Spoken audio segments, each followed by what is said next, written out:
Hello all, you are welcome to this Mass of Harvest and Bazaar. This is to thank God for all His mercies in this passing year and for providing such rich beauty and environment as you can see above. Join us as we worship. The presider is Father Jonathan. Thank you.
Anyway, but I want to thank you for this opportunity, for allowing me to be the chief celebrant in this 22 celebration. As of now, I told you about the new na jamasi nke efi anụwa tata abụka nke 30 n'oge nke ụka. Bụrụkwazị ụbọchị anyị ga-eji were nye Chineke ekele maka onyinye nke ndụ. Tata bụ our Thanksgiving Day. Anyị na-ekele Chukwu maka ọzọ n'afọ ọma ya n'ebe anyị nọ na onyinye dị iche iche ka o jiri were gosi anyị. Anyị runata n'isi tinye n'obodo n'obi anyị were ya.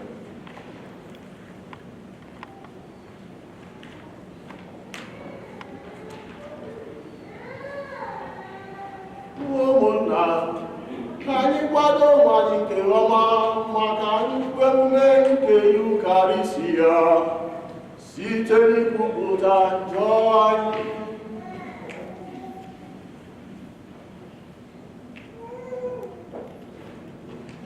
Onye bịara n'ụwa ịzọpụta ndị lụghara elugha, onye nwe anyị mee ebere.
Chineke pụrụ ihe niile, onye dị ndụ ebighị ebi, mee ka okwukwe, nchekwube na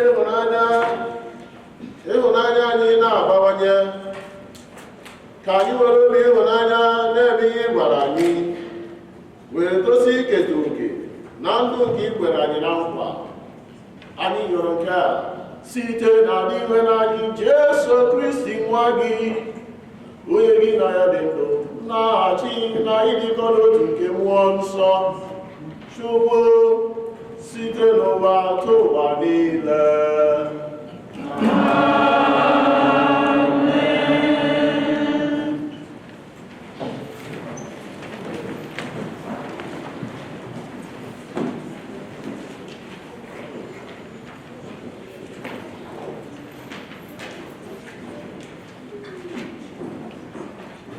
Ihe ọgụgụ ewetara n'akwụkwọ onye amụma Jeremaya.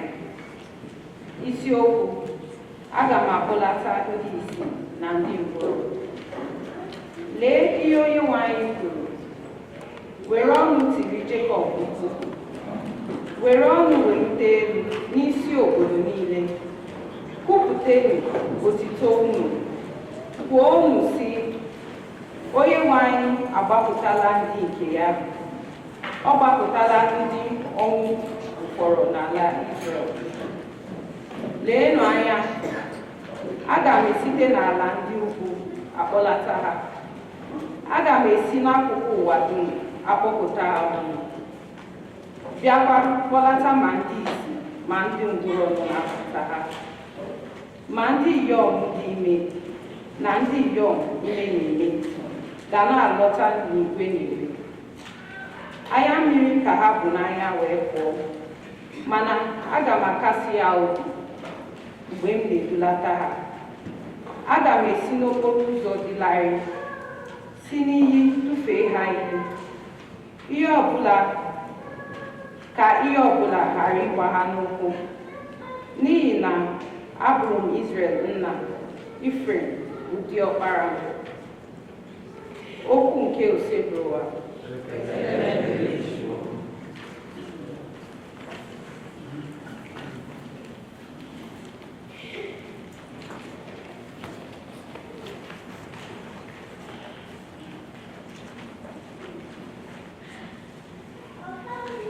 The Lord has done great things for us.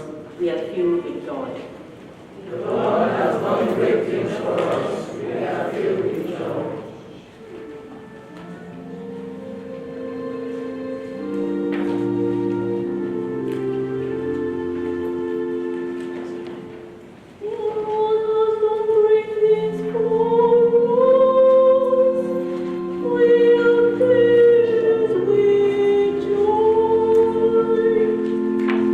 The Lord has done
reading from the book of Hebrews. Brothers and sisters, every high priest is taken from among men and made their representative before God to offer gifts and sacrifices for sins. He is able to deal patiently with the ignorant and erring, for he himself is beset by weakness, and so, for this reason, was made sin offerings for himself, as well as for the people. No one takes his honor upon himself, but only when called by God, just as Aaron was. In the same way, it was not Christ who glorified himself in becoming high priest, but rather the one who said to him, "You are my son. This day I have begotten you." Just as he says in another place, "You are a priest forever, according to the order of Melchizedek." The word of the Lord. Thanks be to God.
Ọtụtụ mmadụ bidoro ịbara ya mba na-agwa ya ka o mechie ọnụ. Mgbe ahụ ka o tibere mkpu nke ka nke sị, "Nwa Devid, mere m ebere."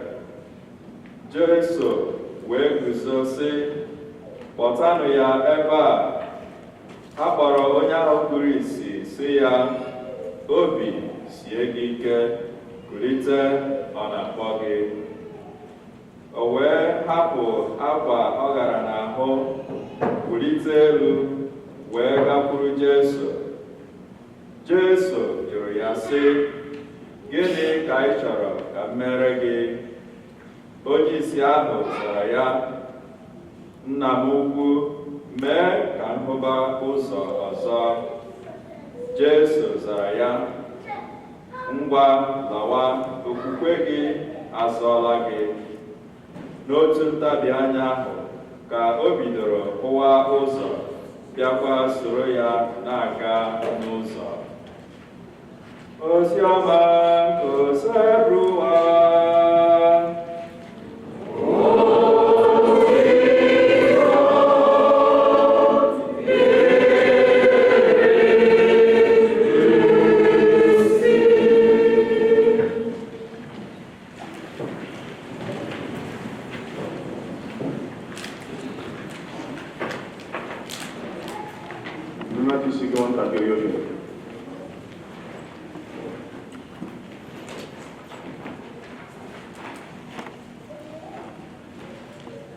Ka anyị kelee Chineke onye kpọkọtara anyị ọnụ site n'ike ikikere na amara ya ka anyị jiri were gbakọta.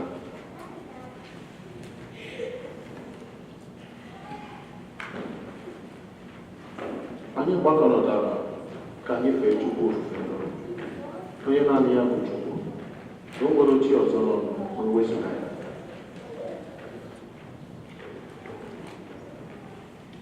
Ọ ya bụ isi ndụ anyị.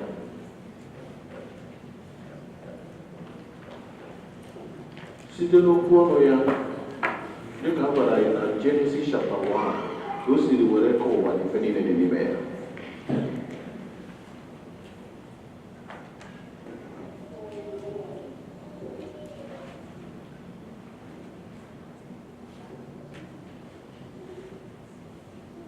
Ndụ anyị na-esitere na ya were pụta na ya ka anyị na-ebi ndụ anyị. Ọkwa ya isi njedebe ndụ anyị.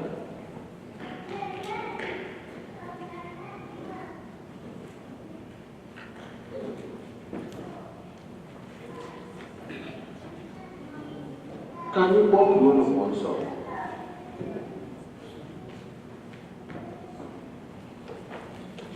onye ga-eme ka okwu Chineke ka anyị ekwu ugbu a ghara ịbụ okwu mmadụ kama ka ọ bụrụ okwu Chukwu n'ezie ya.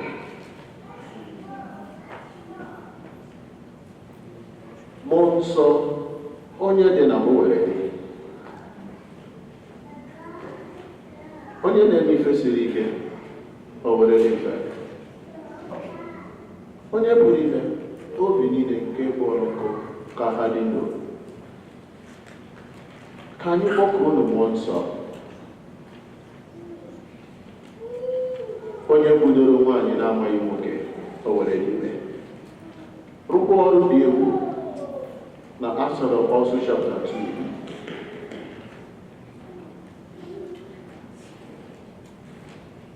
Maka mgbe ọ gbadatara n'ụdị nduru ihe dị egwu were mebe, egwu were bụ ndị na-agbasa ozi ọma niile. Ha were bido kwuo okwu Chineke na-atụrụ egwu mmadụ. Mmụọ nsọ onye nnọnyere, mmụọ nsọ onye onyinye anyị na-akpọ n'ọgbakọ ụmụ Chukwu ndị gbakọtara ebe a. Mmụọ nsọ ezi nduru nke ibe si n'eluigwe bịa na anyị so na ndị na-achọ gị, ndị na-achọ gị.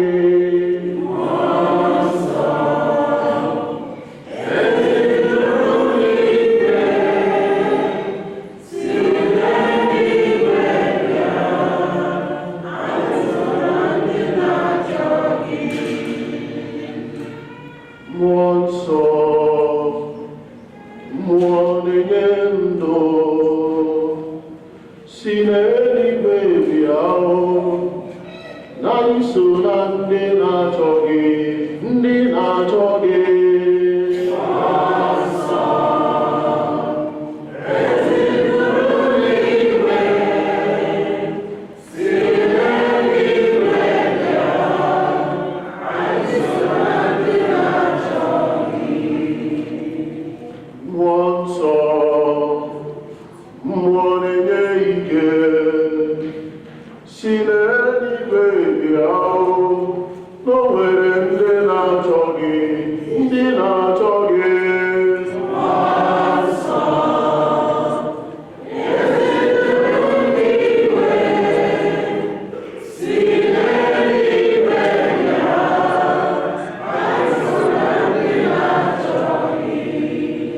Ka mmụọ nsọ gbadata were onyinye ya dị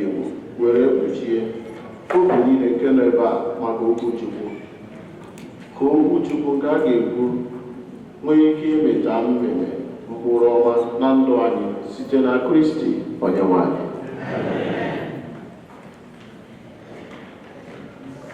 Na mbụ, achọrọ m ịnabata mmadụ niile dịka m siri were kwu oge anyị na-ebido ejemas. Ana m ekele ụnụ na mbụ maka ohere ọma nke ụnụ na-ewepụta iji were na-agbakọnọta ebe a na-achụ ajamas. O gosiri na ụnụ echefubere ebe ụnụ si, n'agbanyeghị gbanụ jupụtara n'obodo ahụ Kanada, maka na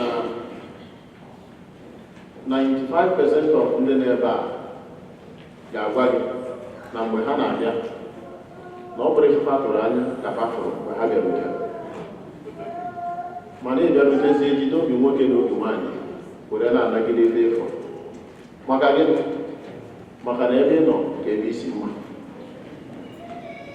Ọ bụrụ na ebe isi ka ebe a mma, ihe anaba, mana ife iji nọrọ ọgụ ka ị gbaba mbọ ka ị mara ma ọ ga-adị mma.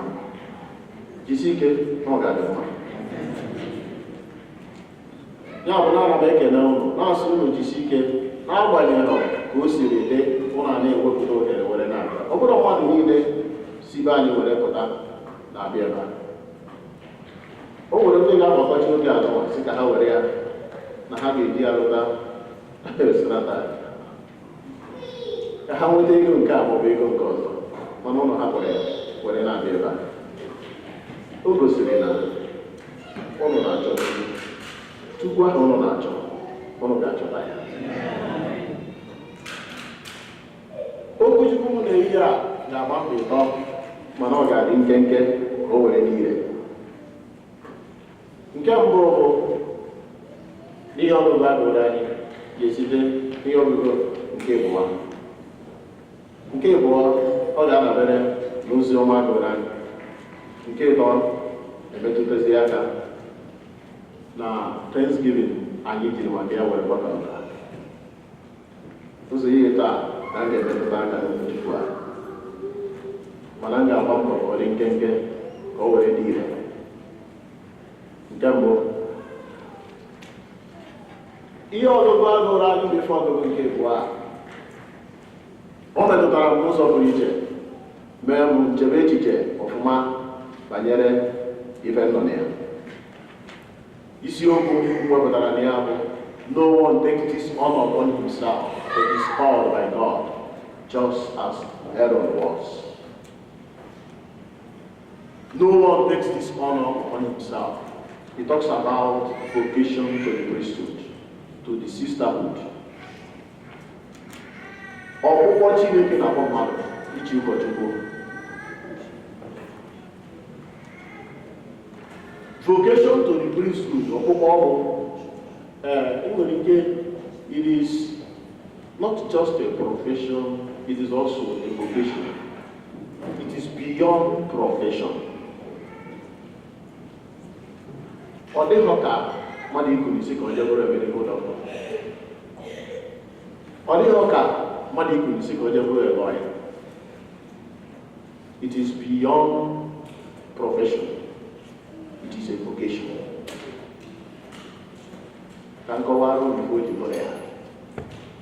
If you want to be a lawyer, you can just go to the university and enroll yourself into the law school. You pass the exam.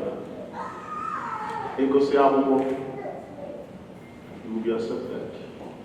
You go to a lawyer. You will see a little time. It is up to you to decide what you can do. That is a profession. But vocation to the priesthood or to the sisterhood is beyond profession. It is a profession because specialize here in it. Field, as a profession, okay, you will be an expert in it. It is a field of study, so you can consider it as a profession. But beyond being a profession, it is a vocation, because you have to be called in order to be a priest.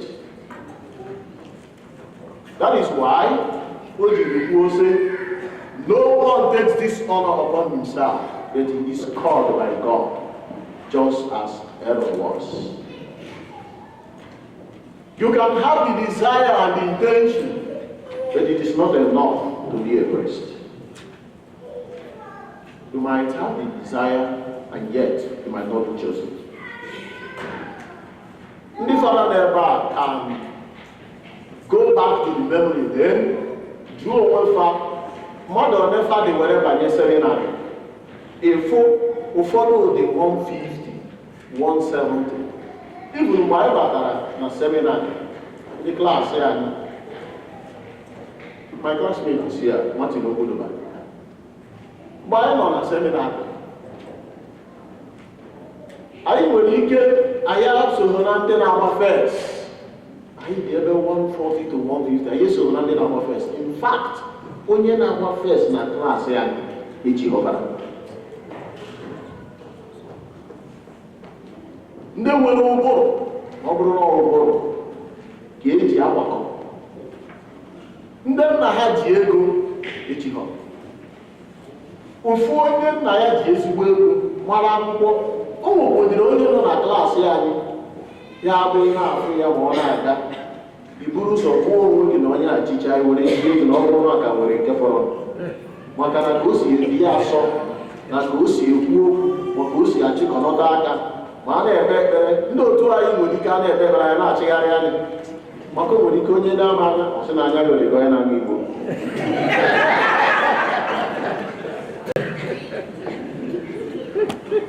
Ịfụ nke na-asị, ọ makwa ife ọbịa, onye sokwachi. Mana ihe na-anya n'ife ihe ọgụgụ nke Igbo a na-ekwu, ọ sị, he is taken among men to represent people before God. In the midst of that, he has his weaknesses and limitations.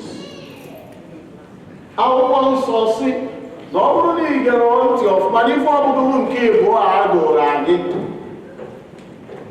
efu ihe okwu Chineke na-achọ ime ka anyị mata na Chineke na-akpọ mmadụ n'ezughị oke ya mee ya ozuo oke. He does not choose the perfect, rather he perfects the chosen. That is God for you. He doesn't choose the perfect, rather he perfects the chosen. He will not choose you because he has his criteria and the way on your garden. Oh, what about the seminary? I'm spiritual director.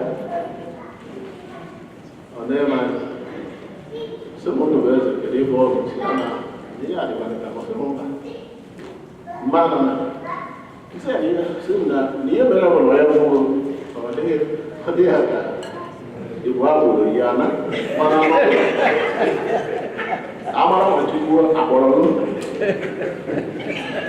what am I trying to say? You know, I'm sorry for. O nwere ndị ọ gụrụ agụụ na afọ chọrọ iso Chineke na a chọrọ iso Jesu. I want to follow you. Ọsịa, best have heard and kọwarịa na ndụrụ nke igwe nwechara ebe obibi nke ha na-eme, mana the Son of Man has nowhere to lay his head. Ọ bụrụ ndị niile ọ gụrụ agụụ ka ọ kpọrọ, mana na-emezie ndị ọ kpọrọ. Ndị ọ kpọrọ bụ ụfọdụ n'ime fa ndị amarọ ndị obodo ewere ife. Look at them, look at Peter, look at Matthew. Ndị ahụ the tax collector onye ọbụ Matthew bụ the tax collector onye ome njọ.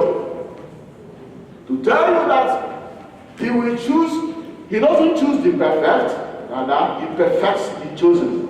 Ọ mmadụ o were nye ya ngwa ọrụ na amara oge eji were rụọ ọrụ. That is what I mean. Not a vocation come, I got what I want. Here we are, I need to do all right. maka na n'ike nke mmadụ gaghị emeri ya. Ọ ya ka ọ ga-eji bụrụ na ị ga-eche ọ na-agụgoro gị agụ ichere onye nwe ọrụ mee gịnị kpọọ gị, maka na ọ kpọta gị ị mara na o nyere gị amara ị ga-eji were rụ ya. Mana igbo onwe gị ịbịa na Naịjirịa ị ga-ahụ ụfọdụ ndị kpọrọ onwe ha n'ọrụ a o mepee ụka ọkpọ onwe ya evangelist na Chineke kpọrọ ya ọkpụkpọ, kedu onye agha azụ n'ọla mgbereataa ọ sị na ọ bụ ọ na-ala n'ụra ka a kpọrọ ya. Ị ga-afụ ya o megide ihe dị na o nweghị ya eme obido biznes. Na Naịjirịa ka ọ ga-abụ ife si ike ndị ga-afụ ndị mmadụ bụ n'ụka maka na gịnị ha fụrụ nọọ biznes na-aga aga agụụ karịrị onye ahụ megide biznes ọ nweghị ya ọchịkọ ngwongwo ya kụba egbe kụba bel debe akwa the Lord is good. Anyị gbabụ na the Lord is good ọ gị bụ onye isi na-ekwu ya ndị mmadụ agbakọtara. In spite of the fact that people are duping people with religion, that does not remove the fact that God is still calling his people. Abuse does not remove the use. He is still calling his people for the next time. Who then is a priest? A priest dịka ekwuru tata bụ onye aghọta ọya batara ihe njisi ụlọ na mụnwa nọ na-ajụ onwe m ajụjụ tata agụrụ ihe ọgụgụ a bụ when I remember what I am for you as a priest, I become afraid. I'm overwhelmed with fear. Why? Because I have the duty and the responsibility to lead each and every one of you to God.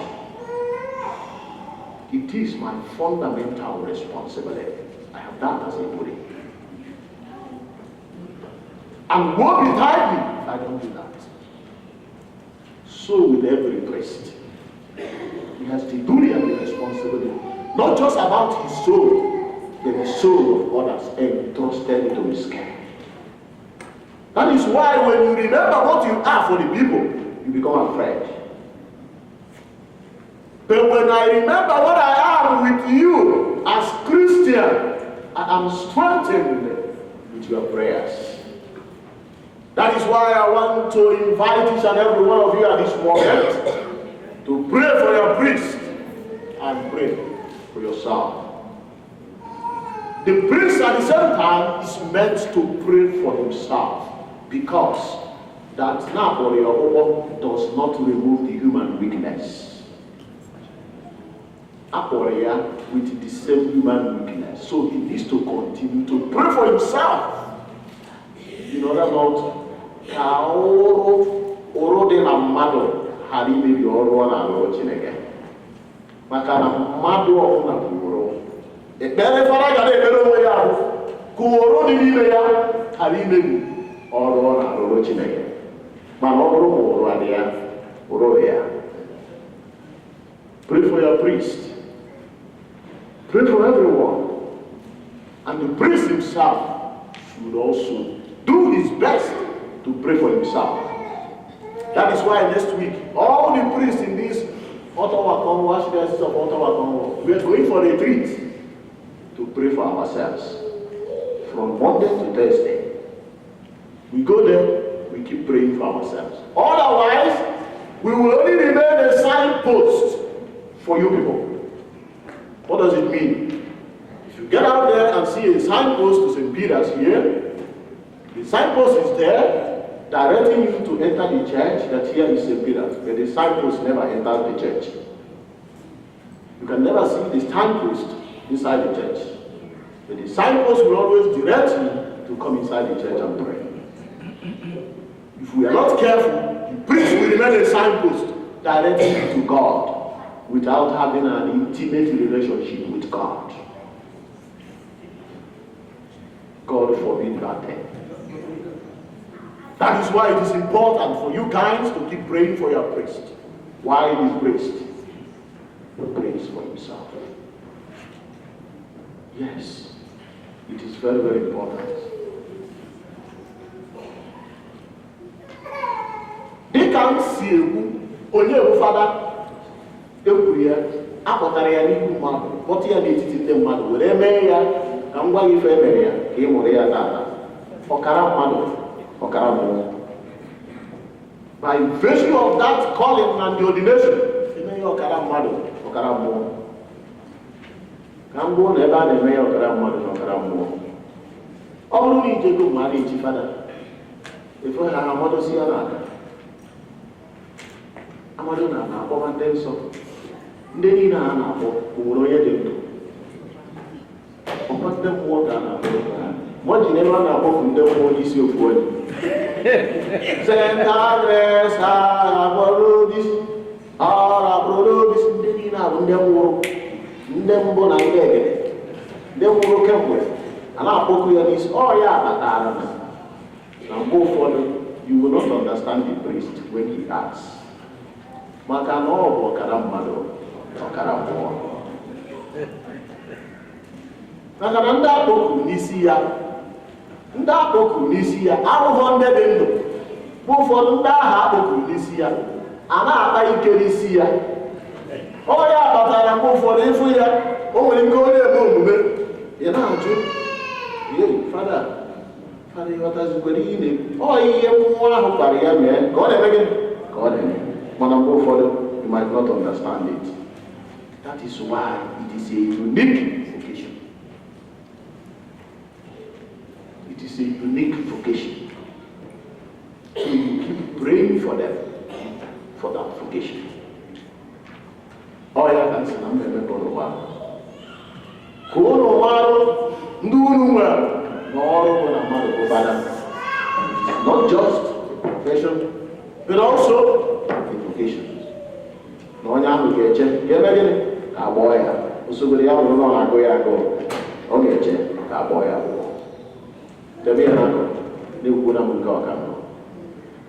Nke ịbụọ n'eziọma gụrụ anyị taa, a gwara anyị maka nwoke onye a na-akpọ Bartimaeus. Ọ fụrụ Jesu ka ọ na-aga were tie mkpu sị, Jesu onye Nazaret megịrị mere ebere. Ndị mmadụ na-asị ya mechie ọnụ mechie ọnụ mechie ọnụ, o tinye mkpu karịa, Jesu onye Nazaret mere ebere. Jesu tọọ ọsị, kedu ife ị chọrọ ka mere gị? Ndị mmadụ jekwu ya si ya bịa na ọ na-akpọ gị bịa na were si ya ka mkpụ ụzọ ọzọ si ya gana na okwukwe gị emena gị. Yes, Bartimaeus kpuru isi dịka a gụrụ anyị n'akwụkwọ nsọ, mana achọrọ m ịgwa ụnụ na ọ bụrụ sọsọ physical blindness ha na-ekwu maka ya, ọ na-ebubata anyị n'ife a na-akpọ spiritual blindness. To think about it. What is spiritual blindness? Spiritual blindness before when even an obstacle in your life that will prevent you from having a personal encounter with your God. Whatever it is. That will stand, that will block, that will blind you from having a personal encounter with your God. That is spiritual blindness. Nwere ike na-afụkwa ụzọ ọfụma nke mmadụ ji bụrụ mmadụ. Ị nwekwara ike inwe ego, ị nwekwara ike na-agba ezigbo moto, ị nwekwara ike inwe ụlọ, mana ikwu isi nke mmụọ. Nwere ike ife ndị eji ebi ndụ zuo oke na ndụ gị, o zuo oke ebe ọbụla ị nọ, o zuo oke n'ife ọbụla ị na-eme, mana ikwu isi nke mmụọ. Ị kwesịrị ịchọba ụzọ ị ga-esi wee nweta ọgwụgwọ. Ọ ya bụ spiritual blindness. Ọ bụrụ na ị na-anya onye gosiri anyị bụ Bartimaeus, o buru isi mana o nwere ife o mere tupu o nweta ọgwụgwọ. Ya bụ ife a na-atụ anya na onye ọbụla buru isi ga-eme.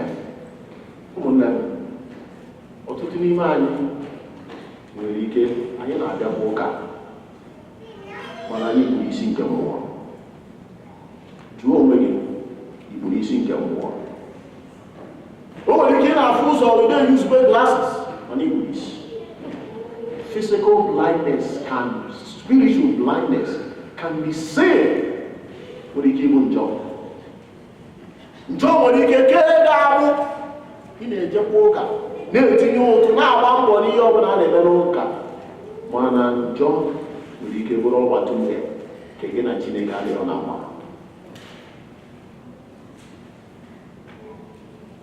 Ịma atụ nwere ike otu anyị si abịasị ebe ọtụtụ n'ime anyị bịara si Nigeria bịa ebe a.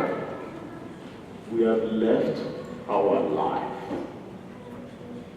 The moral principles eji were zụọ anyị abata Canada, maybe because the eyes are not on us. We live our life the way we want it. Remember where you are coming from. For those who know of that here, I will tell you the truth, no matter how hard it is, but just to know that I'm speaking nothing but the truth. Can we be for 5-6 years? Na Canada, get a working, get a wine, what about? And for you, no one knows about it. Your parents are one, they don't have. For them, never have one kids, the more capable in such situation. Find a way to reconcile with your God. No matter what you try to say, no matter how hard you try to defend it, you are living in sin. No matter what sin na day isi were na agba it's just for me now. I'm going to go out. You 200 get out for father. Wherever you get out, you didn't know. Borrow money, after all. No matter how hard I try to defend it, after all, we not to ever Chineke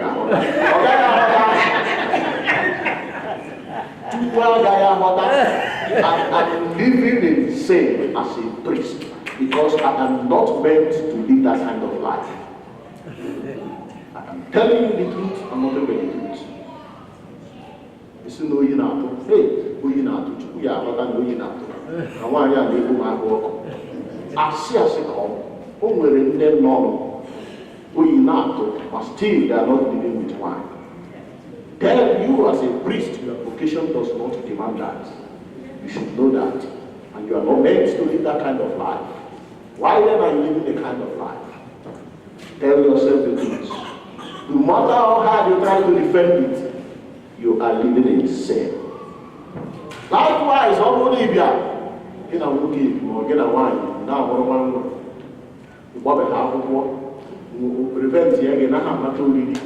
We hear the men walking this way. But in their walk, you are spiritually blind.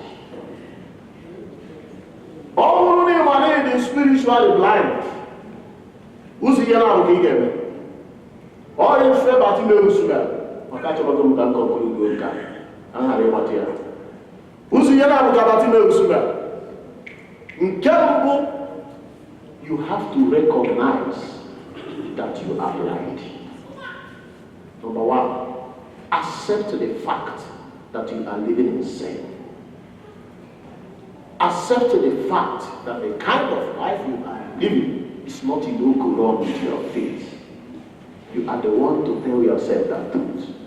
Don't defend it. Don't try to paint it or try to excuse yourself. Just like someone is excusing who you not to be another.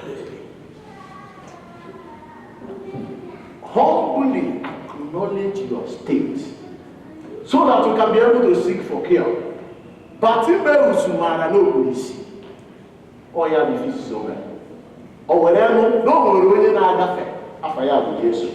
That one will lead you to the second one. The second one, you don't look at the police. Then, you went na Jesus Christ na working. On top of that, and he believed that this man passing has what it takes to cure me from my blindness. All right, but I know who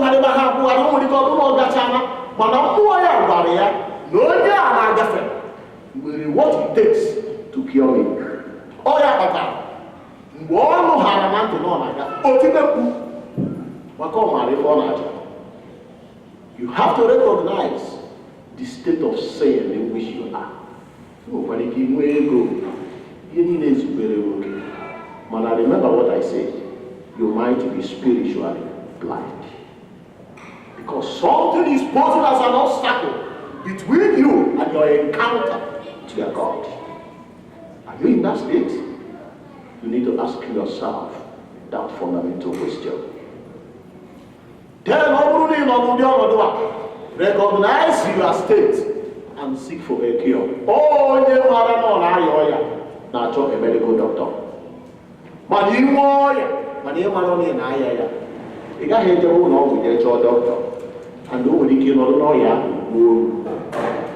But you lose of chocolate near Ioya. You will let your other week in war. But you know, chocolate and Ioya will let your war. Not on Jesus, I cannot quit here. And those who are aware. So, already all Jesus is there to heal you. He will cure you just like he did to Bartimaeus. But you must acknowledge that you are living in sin and seek for help. You still have the opportunity. You are not condemned. The situation must have put you in that situation. The condition you find yourself in Canada will continue to do perfect. But now that you have heard it, what are you doing about it? You have time still to amend your life.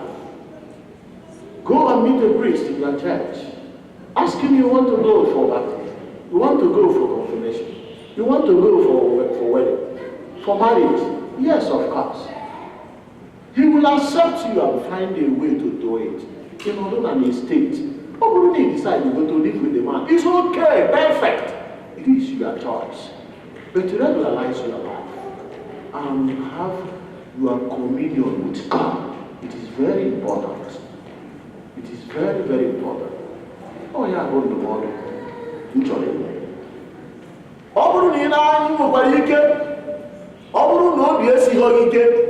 You will keep up.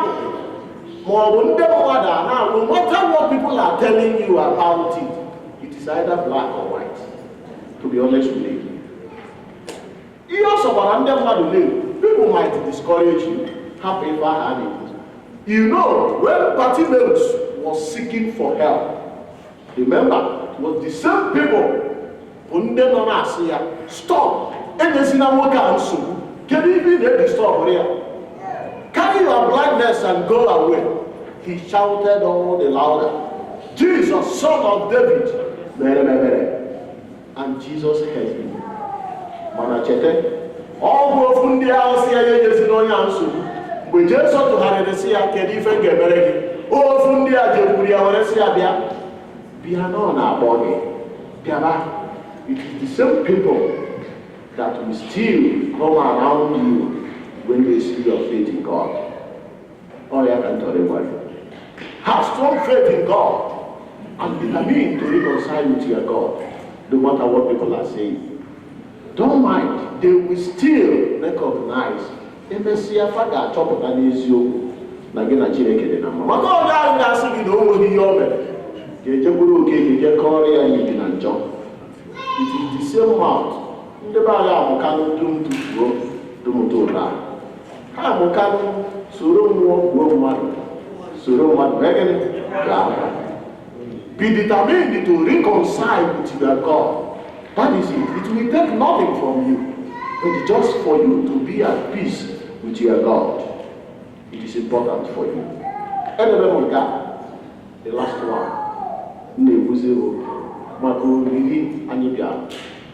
Tata can you work with our news of bleaching? It will make a little. Mark of the for my. I drop one. Can you find lake in a little? Or the lake in area. Oh, yeah, can you do it with you? Oh, them. All like you want to wear your chop with a bell. No, they can't get there. More chop with another. Now, what is you? Ụfọdụ pụtara from Nigeria ma ọ bụ from obodo isi were bịa bụ obodo abụ Canada. Ọ bụrụ na ọkata o nwere ike ka ya maka otu ife dị na be anyị Nigeria taa. Ọ bụrụ kata, ọ ọ bụ ndị bịara ịgụ akwụkwọ n'obodo a nwere ike ma ga-apụta wils maka na ọ teghị ịkọ na teghị ịkọ nwefe a na-akpọ nteghị ịkọ ya iji dị ụtọ ekechisie ya na-achọzi ebe esi atọghe ya ya ọ teghị ịkọ na Naịjirịa nteghị ịkọ na nsụọ ya ọfụma ka ụlọ ghọta afụrụzi onye tọghara ofufere ka mụ na ya na-ekwu sị m na the problem bụ na we have no prophet to tell us when this how long this will last. No, ya bụ the problem. Na anyị nọ n'afụfụ na Nigeria, but we have no prophet to tell us when this problem will last or how long it will last. Ọ dịghị ka ọ na o nwere ike ndị wapụtara 3 years ago or 2 years ago, mana ọ bụrụ na ọ ka kịta na ịka nọ na be anyị, o nwere ike ma ga-apụta. Ga-eme ife dị na exchange rate. The exchange rate kịta dị egwu, nwere ike ma gaghị eme nwunye dị ya. Mgbe ahụ ọgbọ n'ụfọdụ jere nọ na bank federal Central Bank akwụọ from the ego ife a na-akpọ ya esi ebe a kwụọrọ ụgwọ akwụkwọ with official rate kịta ụnụ masịrị ife ọ na-ada na Nigeria bara kịta. That is why you can look back and see a reason why you have to thank God that you are here. Ama m na ụfọdụ bịara ebe a ka na-atakwa afụfụ, ụfọdụ nọ n'ebe a ka nọ n'ife isi ike, ụfọdụ nọ n'ebe a nọ na nsogbu dị iche iche. Yes, but I want to tell you, no matter how hard it is, you are better off than our brothers down there. You are better off than our sisters down there.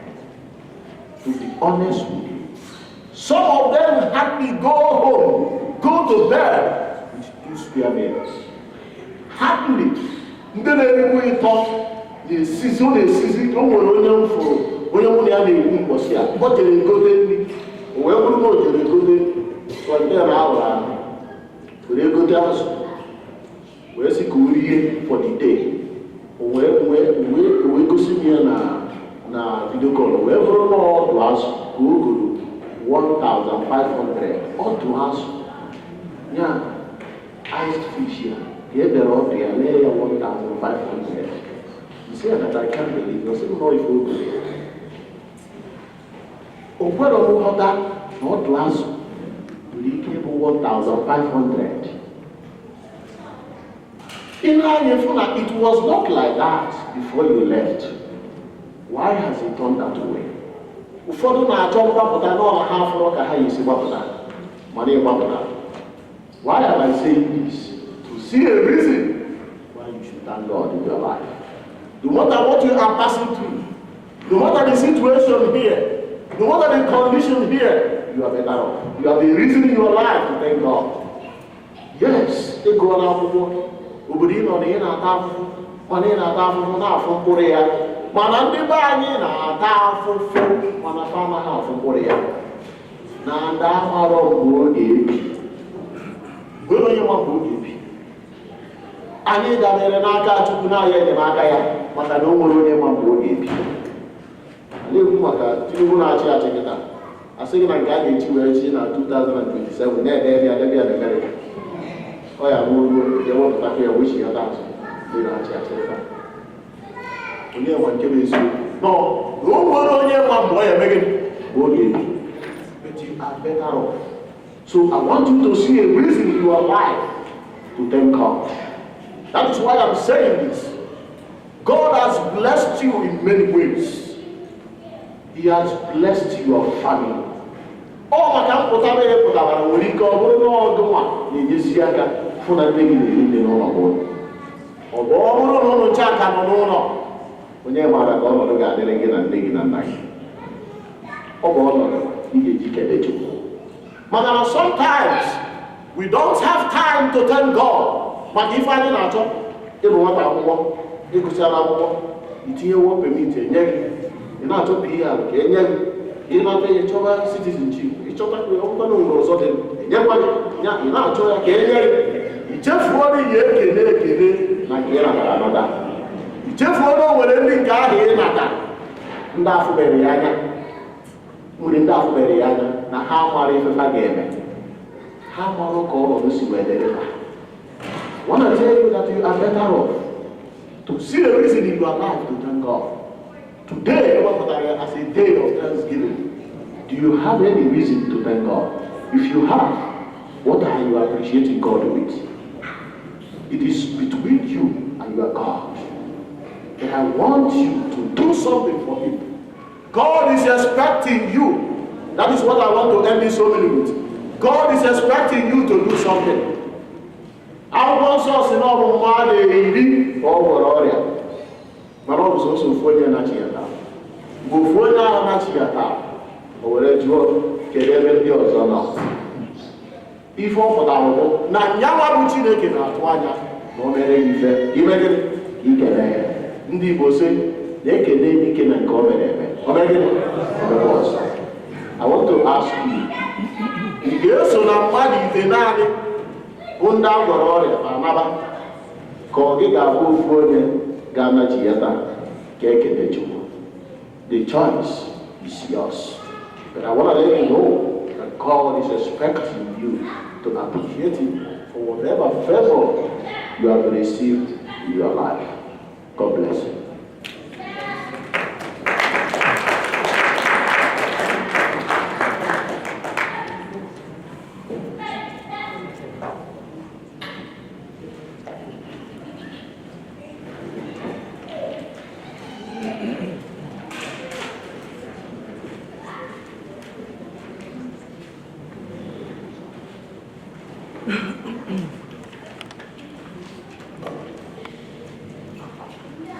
So during this Mass, we'll be having a installation ceremony for the newly elected Catholic Women's League officers. So I'd like to invite the newly elected officers to please come forward. The church in our Igbo church. So Onoputa ka edu ndị ọrụ na-ebere n'isi unu were gọzie unu maka ọrụ nke nna kwere ịrụ Chineke na ndị ya ime nzukọ a. So stand in front of face the altar, face the altar, face the altar, face the priest.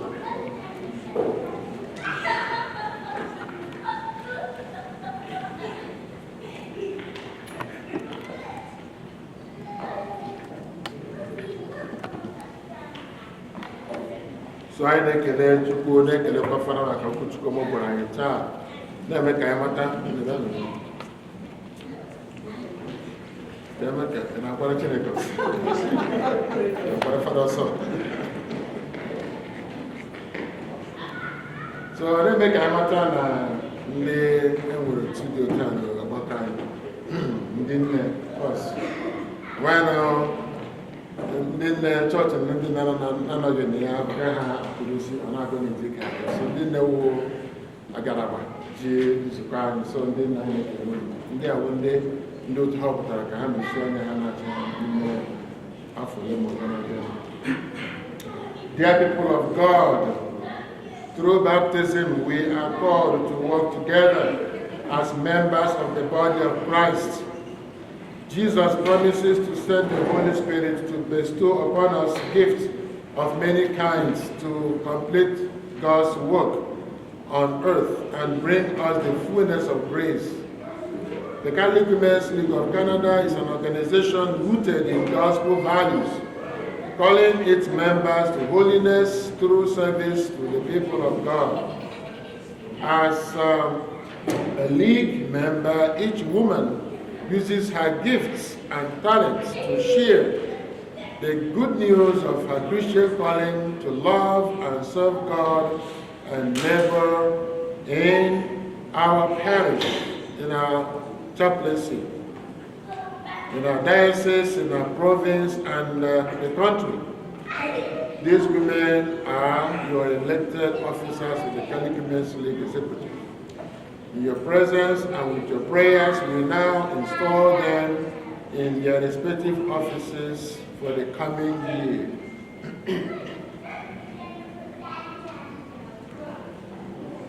So I ask you and I expect you to answer loud and clear. I will, okay? Will you continue to be faithful to your call and help all league members through your faith, love, and prayers? I will.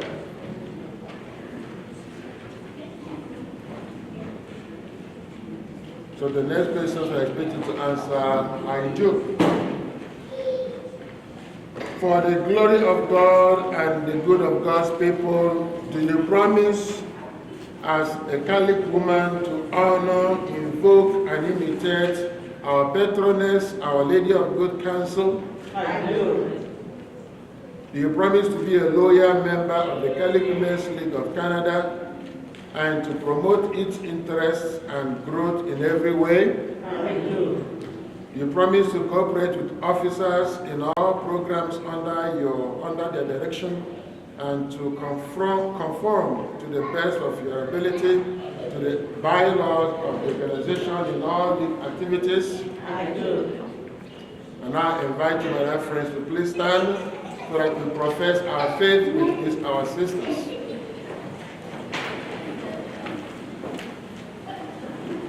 You all answer, I do. Do you believe in God, the Father Almighty, creator of heaven and earth? I do. We believe in Jesus Christ, only Son, our Lord, who was born of the Virgin Mary, was crucified, died, and was buried, rose from the dead, and is now seated at the right hand of the Father. I do. We believe in the Holy Spirit, the Holy Catholic Church, the communion of sins, the forgiveness of sins, the resurrection of the body, and life everlasting. I do. This is our faith. We are proud to profess it in Christ Jesus our Lord. Amen. And I say a prayer to bless you.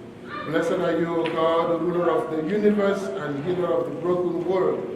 Look with kindness on these women. They have been chosen to serve as officers of the Catholic Women's League of Canada. In your love and mercy, bless all their works. May your glory be manifested in all they do for you and for your church. All praise and glory to you, God, through Jesus Christ, in the love of the Holy Spirit, one God, forever and ever. Amen.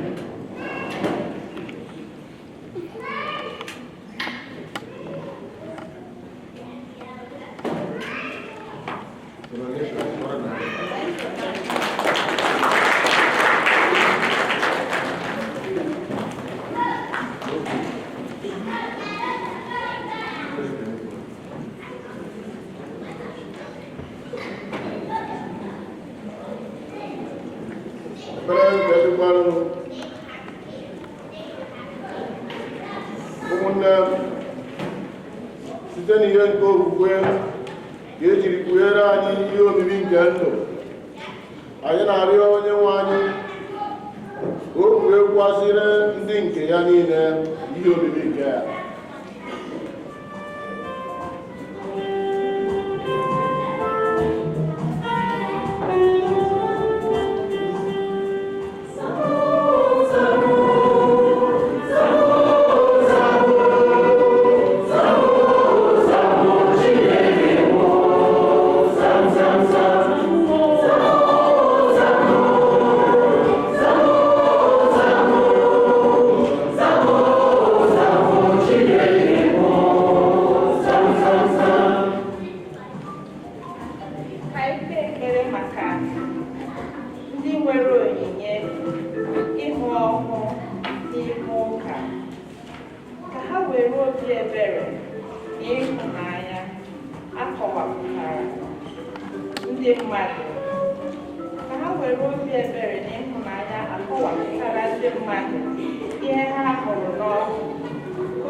na-ekwesa onye nwe anyị Jesu anya, ka ha lekwasị onye nwe anyị Jesu anya, onye bụ ihe nke ndụ, ka ọ nọnyere ha n'oge afụfụ, ma gbaa ha ume maka egwu ha na-atụ maka ọdịnihu, dịka ha were ndụ ha nyefee n'aka Nna dị ịhụnanya. Anyị arịọ gị dị mma.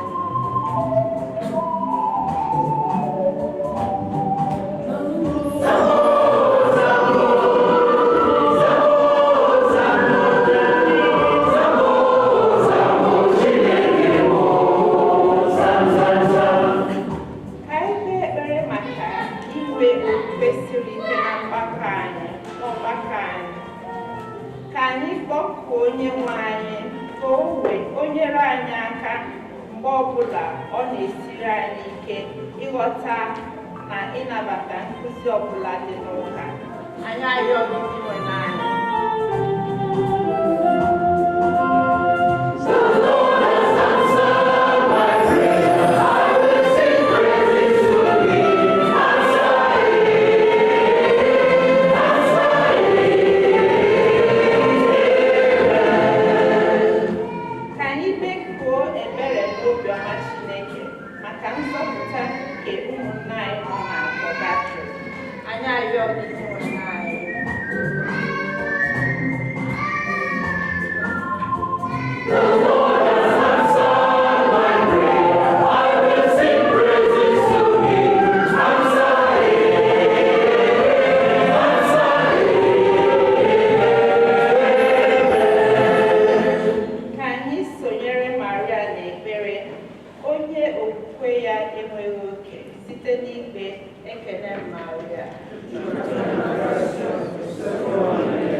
Nna, anyị ji anya nke okwukwe na ntụkwasị obi anyị nwere n'ebere gị arịọghị ihe ndị a niile site na Kristi onye nwe anyị.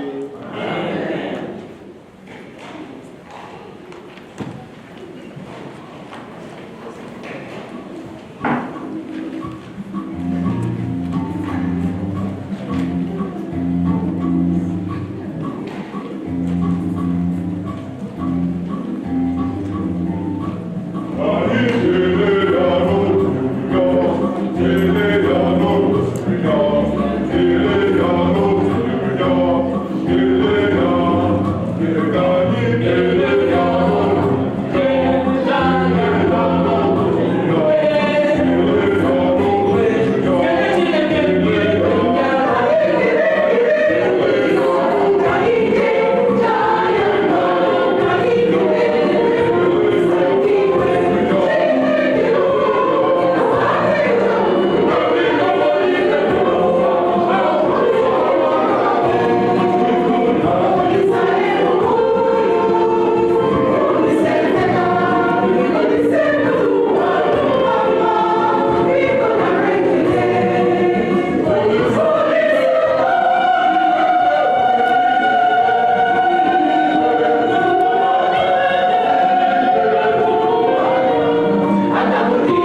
Nyewanụ nna m ka aja mụ nụrụ na-achụ ife ga-amasị Chineke nna gị ike niile naranụ.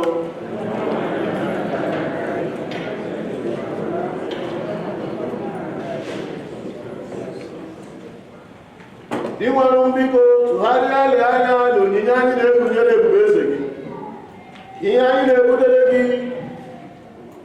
iji gbara gị odibo bụrụ ihe ga-ewetara gị otito site na Kristi onye nwe anyị.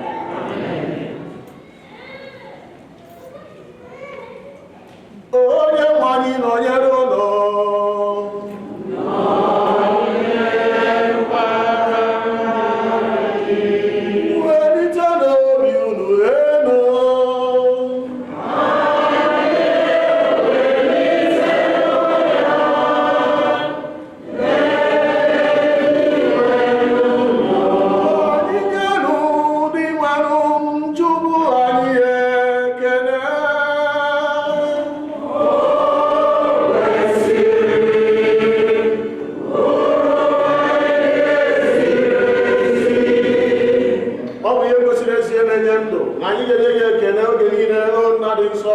site na nwa gị hụrụ n'anya bụ Jesu Kristi, ya bụ okwu isi na ya mee ihe dum, onye zitere ka ọ bịa gbapụta anyị o were arụ site n'ike nke mmụọ nsọ, amụọ ya na Veji Maria iji mezi uche gị n'iji gbatara gị dịka bụ ndị nke gị edoro nsọ.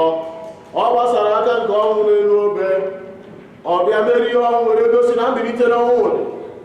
Ka anyị soro ndị ọma na ndị nsọ niile na-ekwupụta otuto gị were otu olu na-asị:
otu ọkwa ka o siri mee mgbe ha richara nri anyasị o buru iko mmanya nyekwa gị ekele na otito bunye ya ụmụazụ ya na-asị naranụ nke ya ṅụọnụ ya ụnụ niile nke ya bụ iko nke ọbara m nke ọgbụgba ndụ ọhụrụ dị ebebe a ga-agba ya n'ihi unu na n'ihi mmadụ niile ka e were gbaghara njọ na emerụ nke ya na ncheta nke mụ.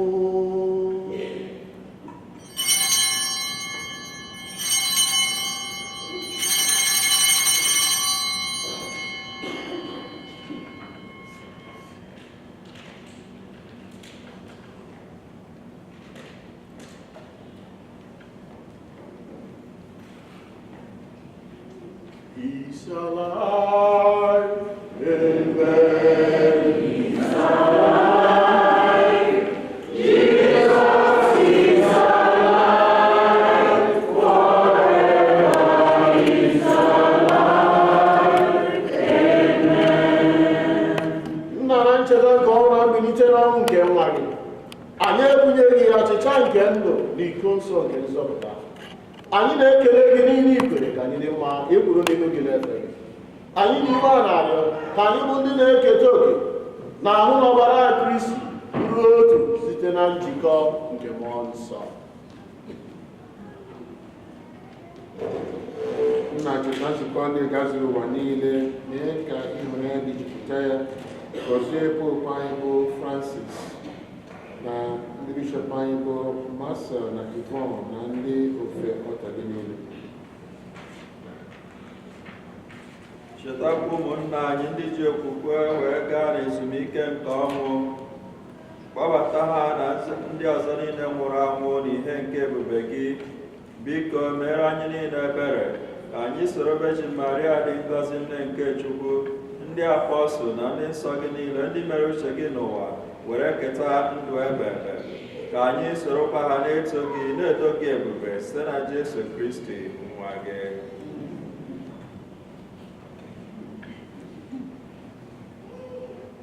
Ihe niile kere eke na-eso ya bụ Kristi na-esikwa n'ime ya na n'aka ya na ịdịkọ n'otu nke mmụọ nsọ na-enye gị bụ Chukwu nna ji ike niile nsọpụrụ na otito niile site n'ụwa tụwa niile. Amen, amen.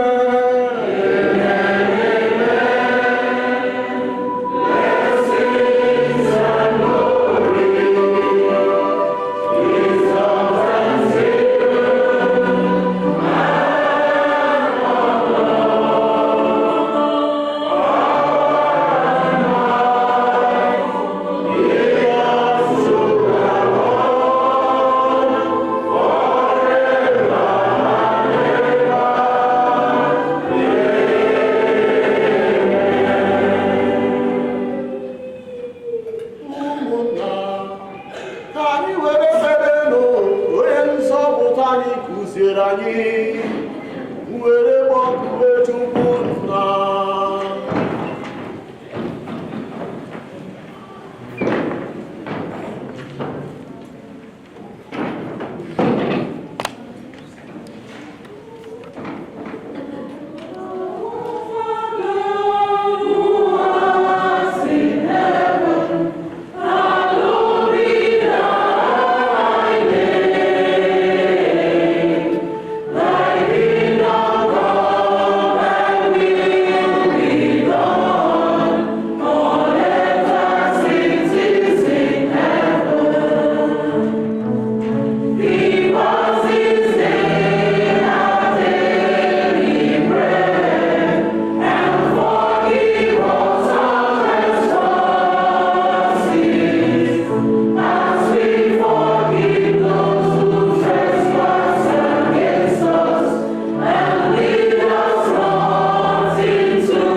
inye aka ebere gị ka a zọpụta anyị na njọ oge niile, anyị were gbanahụ nsogbu niile, were nchekwube gị nso na-atụ anya maka mbịaghachi nke onye zọpụta anyị Jesu Kristi.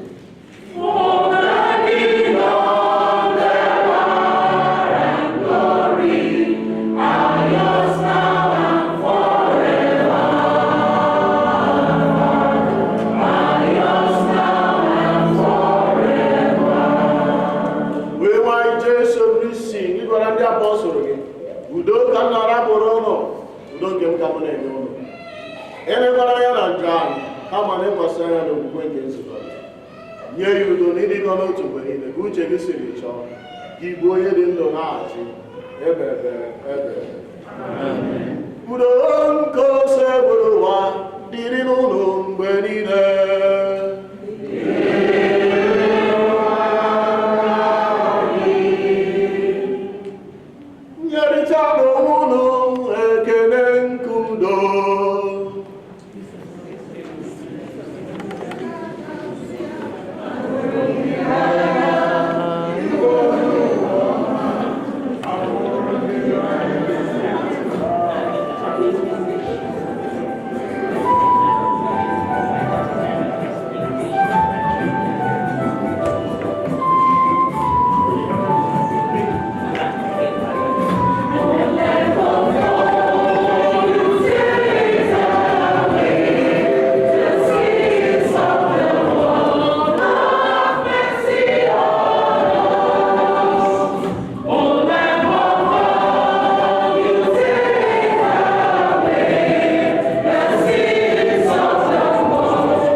N'ọ ga-agwa anyị ọbụlagodi isi nke mmụọ nke anyị. Ha nwere isi ọma bụ ndị a kpọrọ n'oriri nke nwa atụrụ Chineke.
zuo oke n'ime anyị mekwa ka onye ahụ anyị bụ onyinye ya n'ụwa a bụrụkwa onye anyị ga-enweta n'ezie n'ụwa ọzọ site na Kristi onye nwe anyị.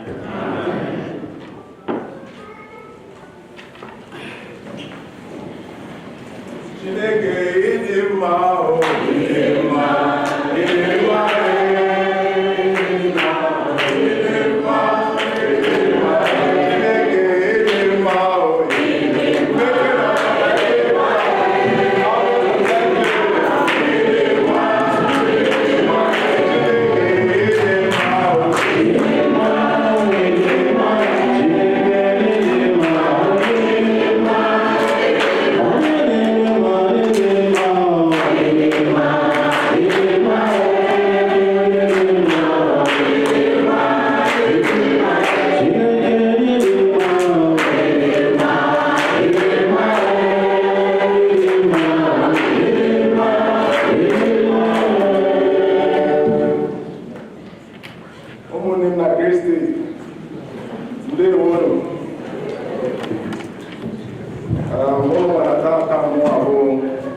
Our 2024 Harvest and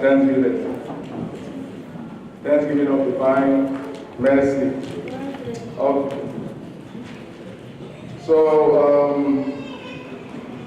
I am with a couple of Thanksgiving today at this Mass. And there are envelopes as well at the back of the church. And we have envelopes at the back of the church. So please just get ready and come out in the order of the Thanksgiving. When I call up the chairperson of this year's Thanksgiving celebration, we need to come out and thank the Lord for all He has done for us, for the gift of life, for the gift of any kind of property we've achieved since the inception of the earth, not just for ourselves, for our family members. So please grab your envelopes and give to the Lord generously as we continue to thank Him for what He has done for us and what He is doing for us, and even what He's yet to do. Because there's a lot that He will still do for us in our lives. In Jesus' name we pray. Also, next month go All Souls Mass. There's a Mass for All Souls in our November Mass. And in that light, Ononai and the altar, just by the left side of the church, you see a booklet that you can write the names of your deceased member of the family, friends, well-wishers that have passed on to the next life. Take out time to write the name. After Mass, these names will be called out, and members of the family will also be called out to light candles for them and pray for the souls of the repose of the souls that we have on that booklet.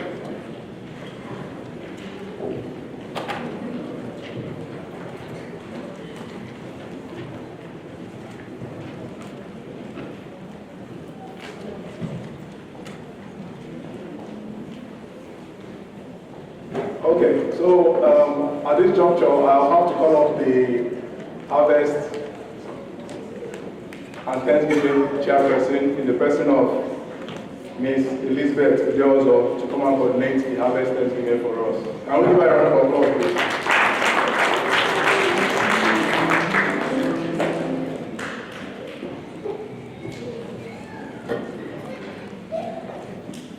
Praise the Lord! Hallelujah! Amen. If you are alive, praise the Lord! Hallelujah! January, February, March, April, May, June, July, August, September, October, and you are here. Amen. Amen. Is God good?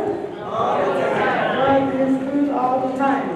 To the glory of God, today we have come together for Harvest of Divine Labor 2024. We are grateful to God. We are grateful. I hope your pockets are loaded. And we can also accept e-transfer. Sister Franca, right? Yes. So in case you There is just the money you have here. We have e-transfer, you can transfer money. Church is looking for money, we want to buy a house. I do not know. We want to buy a house. Praise the Lord.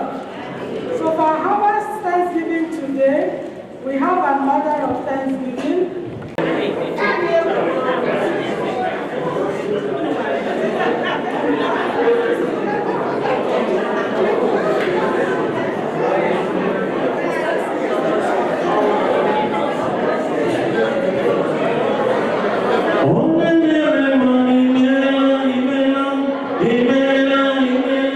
Amen.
and enrich you in the name of Jesus.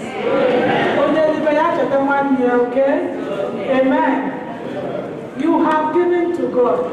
The word of God says, Luke 6:38. Give and it will be given unto you. The Lord will give back to you full measure, pressed down, shaking together, and running over in the name of Jesus. Ezekiel 12:21 says, there shall be no more delay. Whatever you have believed God for coming for Thanksgiving today, by the time you come back for Harvest 2025, your testimony will be ready. In the name of Jesus.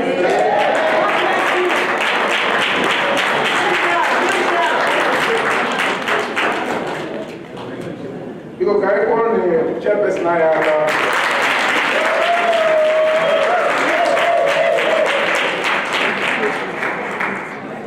Thank you so much for coming out for the Thanksgiving, and we pray that just to add to the prayers that God will continue to bless us, and next year's Thanksgiving will be more than this. Just at this point, I call on the chairperson of the 15th anniversary that will be happening in 2025 to come and give us the update and few words on their preparation in the person of Sir Ike Nebe.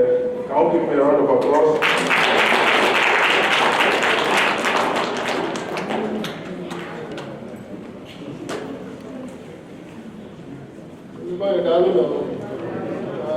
Elizabeth, they go to chapters of the Bible and the verses. What are you going to Oliver the Cook? Oliver the Cook is in Ghana, the other flower. I'll put it on there. Ghana, the other flower, and they landlord. Like I was saying, when you flower here, so I know I just I won't go and carry. Like I was in the landlord, I say, for the year. Flower night, they will be here, and I want to know. So, because I'm making a rule, I'm from Akron, and the man in Nasa, Ukraine and Bob, yet here, 18 years gone, and where the CK were man, and what a ego where we're told, okay, guy, so that's our aim. Anyway, our own church, you know. I can have that, but they need more. They need more hands, they need more hands. So my appeal is because I know that face, he sent out letters of solicitation to the money beyond our church. We are doing high matter, making your life. So one woman, in their Catholic, it doesn't matter, not just me and church.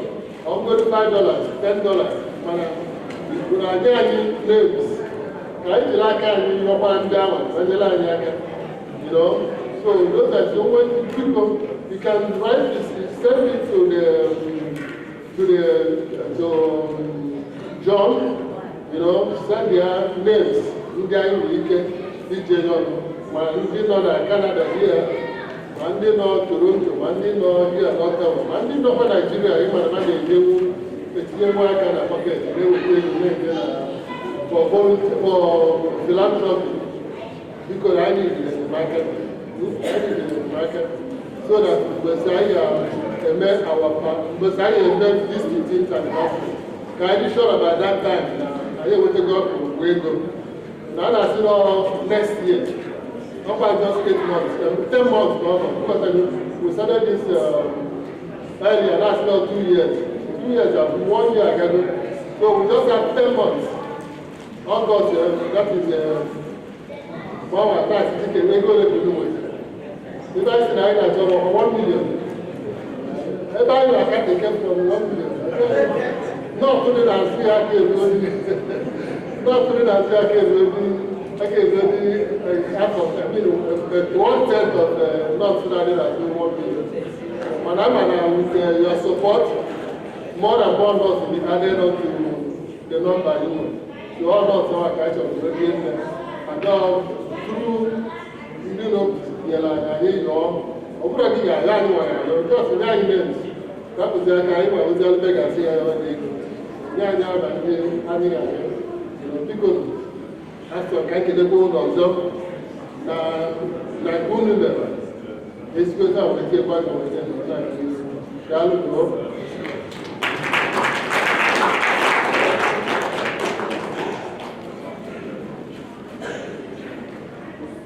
Very nice chairman.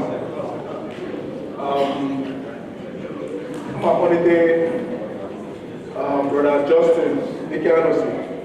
At this point, winter retreat and gathering, as well as African prayer gathering, Father organizing, both in November, next month, and in January.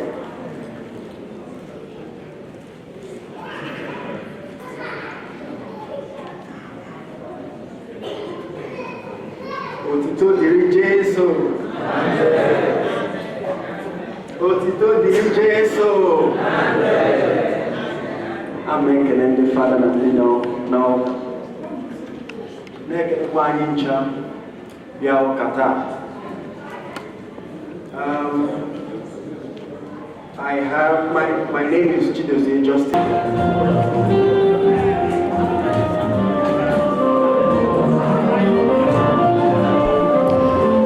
Now come to the end of this Harvest and Bazaar Mass. Thank you all for your participation and your generosity. Your host has been Emmanuel Uku. Bye.